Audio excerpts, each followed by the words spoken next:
What's up, Warriors fans, and welcome to Warriors Latest. I'm your host, Max Arizin. Don't forget to like, subscribe, and hit that notification bell if you enjoyed the show today, as I do post new Warriors videos daily.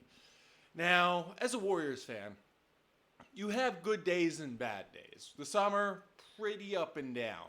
But today was just a gut punch. Now, we saw yesterday that Jonathan Kuminga didn't want to accept a $75 million deal over 3 years because there was a team option. We thought maybe it's because that option, so on and so forth. But you look into it and you realize it's not about the option. It's more about staying in Golden State and him not wanting to be in Golden State. Because after the news I just saw today, there's no chance he wants to return to Golden State. And it's frustrating because he's putting the Warriors between a rock and a hard place. Now, the news we got today, as we both saw, was the fact that Joe Lacob, the owner, flew all the way to Miami to have a discussion over the contract situation that Kuminga was in over this summer. And he literally said, "Do you want to be here?" Kuminga responds, "Do you want me here?" So obviously Lacob says yes, but I don't think Kuminga said, "I want to be here." There was a typical breakdown, and because the relationship between Lacob and Kuminga is so strong, that's the only reason that he hasn't signed his qualifying offer or even accepted that 2-year deal. He's really pushing forward the idea of waiting this out until the Warriors find a good sign and trade. And that's beyond me, because as a Warriors fan, you got to know early on that this was going to happen. Like, as soon as that meeting took place, should have been on the phones nonstop. Shouldn't be offering more contracts to get him to come back so you could trade him at the deadline. Because if he's set in that mindset and he thinks he can be an all-star sooner rather than later, he wants to go for that. Now, we know that that his I guess his market wasn't great. Like, we saw Josh Giddey. He was the only one, I feel, with real restricted free agency market value. He was that guy. He's a cornerstone piece, more so than Kuminga, so he got his money. I'm still a little, as I said, I'm still a little surprised that he didn't get a full 5-year, $125 million instead of the 4-year deal, because if he's going to be that cornerstone, you want to keep him for a long time. You don't want to risk losing him after year 5. So he's 23. You could potentially lose him at 27.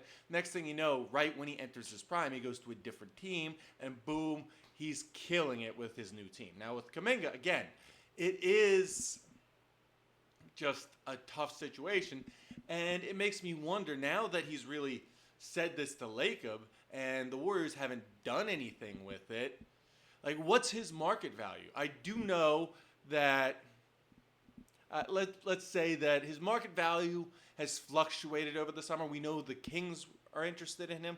We know that the Suns are interested in him, and we knew Miami had some level of interest, as well as Chicago. But I don't know how well that, or how far that interest goes. Now, I feel like we're going, as the season gets closer, we're going to find a team that wants to add Kuminga to the mix because they don't feel that certain players are really gelling with the current roster, and they're more willing to deal with him.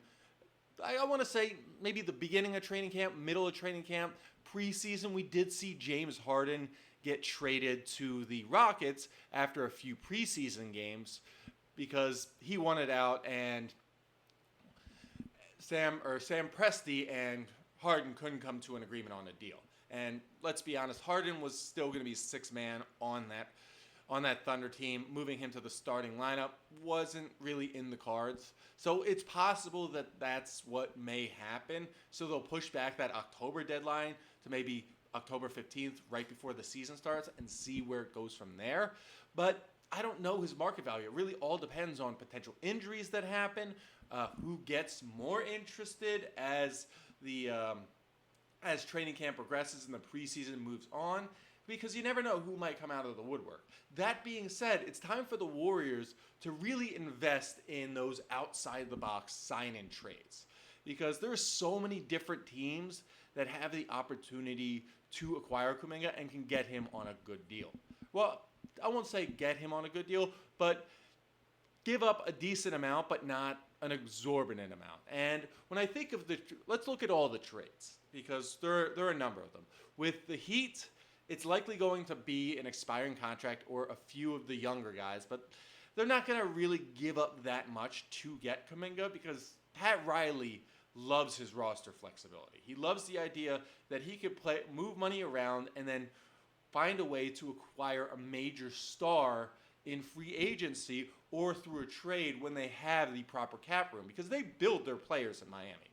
Miami loves to bring in no-name players and turn them into viable starters in the NBA. It's happened with Max Strus. I want to say Caleb Martin. It's happened with a bunch of other guys with the Heat. It's even happened with Dion Waiters. They turned him into a viable starter after he was considered a bust. And I even think about it. Bam Adebayo and Tyler Hero, 13th and 14th pick in the draft. You don't expect much to come from the 13th and 14th pick, but now they're both all-stars. So that says a lot about that Heat team. They know how to build up their players. They don't need to give up a lot to acquire a guy like Kuminga. They may want to trade draft picks, but they don't have a lot of interest in doing it unless they have to. So I could see them potentially trading a protected first-round pick in exchange for Kuminga, so they get, like, lottery protected, that is, to get him. But it all really depends on Pat Riley. But that's an outside-the-box scenario I could definitely see. But a bigger outside-the-box scenario would be a trade to the Hawks. Now, the Hawks, they're looking for a win-now mode. And Kuminga is that win-now guy, and they want to make sure in that win-now scenario that they bring in enough talent to convince Trae Young to sign an extension. Because a lot of teams are licking their chops come next summer when he's a free agent, being ready to sign him. I know the Nets are one of those teams because they want to maintain that cap flexibility. I'm not so sure the Bulls are that team because they have a ton of cap flexibility, but I wouldn't be surprised if they're interested or find a way to be facilitators for that kind of a trade. Now, outside of the Hawks, which is a big one for me, like that would make a great overall starting lineup, because you got Trae Young at the 1, he's the three-point shooter. You got Jonathan Kuminga at the 3, who could play tweener at the 4, and then attack and drive at the basket. And then you have Kristaps Porzingis at the 5. Yeah, he isn't that big 5, but he is a 5 who stretches the floor, clears out the lane for Kuminga, and allows him to do what he wants to do, which is attack the basket, go for the mid-range, and get those fouls. So it's a real good formula. Now you fill it out with a decent 2 and a decent 4 for that starting lineup, and you've got a solid playoff team. So I could see the Hawks doing that. I'm not entirely sure of their current own draft pick situation, but if they have some near draft picks that the Warriors can acquire, definitely look for them to dangle them if they decide to make a trade with the Warriors, because I definitely see the opportunity there for both the Warriors and the Hawks. But that's just pure speculation. As of right now, we still know that the Bulls are interested, but it isn't likely that they give up a lot of talent, because they do want to maintain that cap flexibility. They have a lot of guys that they could trade in exchange for Kuminga. Now, if I'm the Warriors, I look at the Bulls and say, okay, they have a lot we can do, and we can mix and match with some of the guys. Say you trade Kuminga, give him that $30 million or that $25 million a year deal. Then you trade him, you trade Buddy Hield, and then you trade Moses Moody in exchange for the likes of Vucevic, as well as, say, Kevin Huerter as well, and maybe even Kobe White, because that Kobe White situation is going to be awful next summer, and it's better to have, like, now that you have your established court general with with Josh Giddey, you want to start building your roster into something that could be a viable playoff contender. I know they did recently draft a small forward. I can't remember his name. I believe it was 2024. He's from Chicago. So they're going to look to have him in the starting lineup eventually. Maybe they can move him to the 2, but I just see them acquiring him in exchange for guys that can actually say, let me put it, actually can make an immediate impact as well as be part of the long-term future of the Bulls. Because right now they've got a lot of disposable pieces that can be turned into real assets, and both the Warriors and the Bulls can take advantage of it. Now, when we look at the other two teams, like the Suns as well as the Kings, with the Kings, for me, they don't have really much to offer, but I do like the idea of acquiring DeMar DeRozan and putting him to work in the Warriors starting lineup. I don't know why, I just have a good feeling that this can get done and he can fit in that roster because he knows what he needs to do. He's at that point where he's still putting up good numbers, but he doesn't need to be the guy for the Warriors for his team anymore. And he doesn't need to be the guy for the Warriors, because he can let Steph do his thing, he can let Jimmy do his thing, and then just be a off-ball facilitator, as well as maybe a guy who hits the mid-range, goes in, drives the lane, hits a 3, and makes things happen, especially when you're playing at the 2 and you're a solid 2. So I like that. I love his playoff experience, and I love that he's helped like up-and-coming teams become relevant before things went south, which happened with the Bulls. So that's a very real possibility. And if I'm the Kings, you add Kuminga to that mix, you potentially have a real playoff contender. So you could at least lower your protections on the draft pick to a lottery protected pick. They make the playoffs, boom, you have a first round pick next year that you can play with, and maybe turn that into something bigger come draft day or right before draft day. So that's something to be said there. Now, I know I've talked a lot about the Suns deal, Royce O'Neal, Ryan Dunn, and Nick Richards, as well as the 2 to 3 draft picks they owned in the second round. But that's looking more and more like a pipe dream unless they can move other things around and find a way to acquire a player that the Warriors want, involve a third team, and then send more to the Warriors along with those those second round picks they have, and Nick Richards and Ryan Dunn and Royce O'Neal, and the Warriors get a lot of depth out of that trade, as well as maybe another young player from the third team that adds to their depth and fills a gap that the Warriors had, whether it be at the center position, whether it be at the 2-guard position. They solve a problem right there, because the biggest thing, especially with the Warriors this summer, is it's not always about the talent. It's about how many guys you have that can play together. And as they say, it's not the most talented team that wins the NBA championship. It's the team that plays the best together that wins the NBA championship. And the Warriors have always been a team that plays well together when they have those right pieces, especially coming off the bench. Because right now, they have a bunch of guys that are just, they're role players, but they're pieces that don't fit. Like I said, Buddy Hield, Moody, as well as Pods, great players. They don't fit the roster.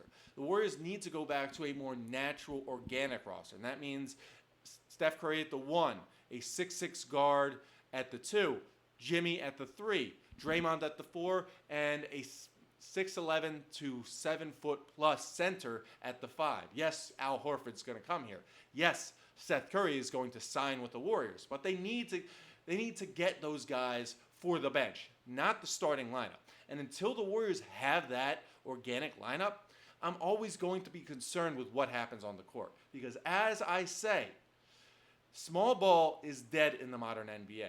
You need to be big in order to win. You look at the likes of the Thunder with Isaiah Hartenstein and Chet Holmgren. You look at the likes of the Rockets with Alperen Sengun, Steven Adams, and Jabari Smith Jr. Those are big guys. You look at how bad they did against the Rockets. Even though they did win the series, they let them come back from a 3-1 deficit because of how long and tall they were. So problem has to be addressed. And if it isn't, we got problems here. And again, we need to address those problems before things get out of hand. So I don't know if the Suns can do it, but there are plenty of teams that really you could think outside of the box to trade with and move Kuminga, get him off the team, and get some real depth. But end of that day, bottom line is Kuminga has made his decision. He wants out. Grant him his wish. If he's not accepting a almost $50 million guaranteed deal over 2 years, and the option's gone, the option is for the third year, and he's just, because of the friendship he has with Joe Lacob, he's waiting it out. Might as well grant him his wish at this point, because I'm tired of it. The Warriors knew this was going to be the scenario as soon as Lacob visited. So They gotta move him. This is just an inevitability at this point, because if he signs the qualifying offer, you can guarantee he's leaving next summer for nothing. I was so shocked that even after a visit from Joe Lacob, he's like, yeah, I'm not changing my mind. I don't want to come back. Whether it be his beef with Coach Kerr, whether it's just him not finding his place in the offense, so on and so forth. And it's just frustrating to see, especially with the season so close at hand. Now, that's all we have today for Warriors Latest. As always, like, subscribe, and hit that notification bell if you enjoyed the show today. And if you have any other outside-the-box trade ideas for Kuminga, especially after hearing that Lacob went to visit him in Miami, feel free to comment below, because there are plenty of teams that could acquire Kuminga, but you really got to think about what their advantage to acquiring him is and how he fits into the overall offensive scheme in a new team's starting lineup. And as always, go Dubs.